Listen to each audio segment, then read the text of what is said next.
নমস্কার বন্ধুরা, সিম্পল বং স্টাইল চ্যানেলে আপনাদের সকলকে স্বাগত জানাই। আজকে আমরা যাব হচ্ছে কোলাখাম। আমাদের কাঞ্চনকন্যা এক্সপ্রেস শিয়ালদা থেকে আছে, আমরা সেটা ধরবো। তার সাথে তোমাদেরকে ঘুরে দেখাবো। এটা নর্থ বেঙ্গলের একটা ছোট্ট গ্রাম, যেখানে 25টা জনবসতি নিয়ে তৈরি। খুব সুন্দর জায়গা, চলো দেখতে থাকো ভিডিওটা। আমরা ট্রেনে উঠে পড়েছি, চলো তোমাদের দেখিয়ে নিই। এই যে দেখতে পাচ্ছ, ফার্স্ট ক্লাসে আমাদের টিকিট ছিল। আমরা শিয়ালদা থেকে উঠেছি, আমার মা বাবা আর আমার শ্বশুর শাশুড়ি বর্ধমান থেকে উঠবে। যে দেখে নাও, এখানে আমার মেয়ে আগে উঠে বসে পড়েছে। চলো আগে দেখে নিই বাথরুমগুলো সব পরিষ্কার আছে কিনা। হ্যাঁ, সবই পরিষ্কার।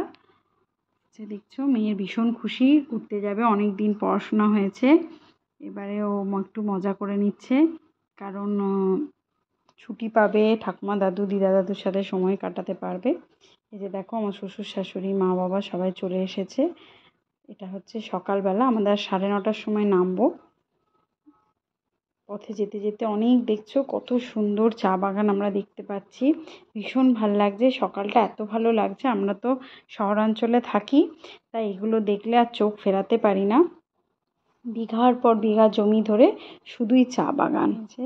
এবারে আমাদের ওর বাবা বলছে এবারে রেডি হয়ে যাও, কারণ ট্রেন এবারে নামবে। আমরা মাল স্টেশন সেখানে নামবো, সেখান থেকে আমরা একটা হোমস্টেতে যাব। আর ওনারাই আমাদের গাড়ি ঠিক করে দিয়েছেন, তাই গাড়ি আমাদের স্টেশনে নিতে এসেছে। এই যে ব্যাগপত্র নিয়ে গাড়িতে কুচকাচ করে তোলা হচ্ছে। উপরে উনি ভালো করে বেঁধে দিলেন। এবার আমরা গাড়িতে বসে পড়েছি, গাড়ি আমাদের চলতে লাগলো। এবার আমরা যাব হচ্ছে কোলাখাম। পাহাড়ের আঁকাবাঁকা রাস্তা, লাভা থেকে এসে এই রাস্তাটা ভীষণ খারাপ। আমাদের এতটা খারাপ ধারণা ছিল না, কিন্তু এসে বুঝতে পারছি। জায়গাটা শুনেছি খুব সুন্দর, কিন্তু এরকম রাস্তা আমরা জানি না। তাই যারা আসবে, আগে থেকেই বলে রাখছি, এই শুধুমাত্র লাভা থেকে ওই আমাদের হোমস্টে পর্যন্ত কোলাখামের রাস্তাটা একটু খারাপ আছে। আস্তে আস্তে গাড়ি চালালে অসুবিধা হবে না। এই যে আমরা চলে এসেছি আমাদের হোমস্টেতে, ভীষণ সুন্দর। এখান থেকে ডিরেক্ট একদম কাঞ্চনজঙ্ঘা দেখা যাবে। আমরা তো এখন দুপুরবেলা এসেছি, দেখা যাক কালকে সকালবেলা কাঞ্চনজঙ্ঘা দেখতে পাই কি না। আমরা একটু ফ্রেশ হয়ে লাঞ্চ করতে চলে এসেছি। ভীষণ খিদে পেয়ে গেছে, প্রায় দুটো বাজছে, তাই এত খিদে পেয়ে গেছে। আলু ভাজাগুলোই খেয়ে নিচ্ছি সকলে মিলে। গরম ভাত, বাঁধাকপির তরকারি, ডাল আর ডিমের কারি দিয়েছিল, তো সেগুলো খুব আনন্দ করে খেলাম। প্রচণ্ড ঠান্ডা ছিল, তো মা বললো চ একটু রোদে দাঁড়াই।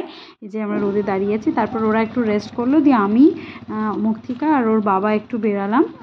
এই যে দেখছো, আমরা বেরিয়ে পড়েছি। এবার আমরা যাব হচ্ছে ছাঙ্গে ফল, সেটা নাকি অনেকখানি হাঁটা। আমরা লাঠি নিয়ে নিয়েছি, বেশ অনেকটা, মানে অনেকগুলো সিঁড়ি। নামতে তো অতটা কষ্ট হয়নি, ভাবছি উঠবো কি করে, উঠতে তো ভীষণই কষ্ট হবে। আর আমার বাবা মা বা শ্বশুর শাশুড়ি কেউই পারতো না এটা, সবারই হাঁটুর প্রবলেম, বয়সও হয়েছে। ভীষণ সুন্দর জায়গা, অনেকটা পথ, কিন্তু বেশ মজা হচ্ছিল। যে দেখছো কি সুন্দর রাস্তা। তবে আমার মনে হয় যে যাদের এজ একটু কম, মানে আমাদের মতো, তারাই পারবে। কিন্তু যাদের একটু বয়স হয়ে গেছে বা অন্যান্য সমস্যা আছে, তাদের আমার মনে হয় না যাওয়াই ভালো। এই যে দেখতে পাচ্ছ, ফলসটা ভীষণ সুন্দর দেখতে। দেখতে পাচ্ছ একদম জলটা একদম ক্লিয়ার।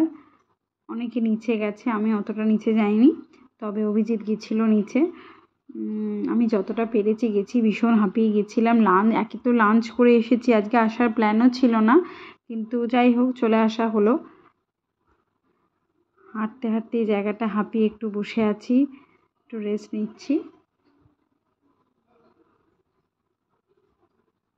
এখানে এসে কোলাখামে সবাই আসে এই ছাঙ্গে ফলসটায় দেখতে। সত্যি ছাঙ্গে ফলস ভীষণ সুন্দর, অবশ্যই আসা উচিত।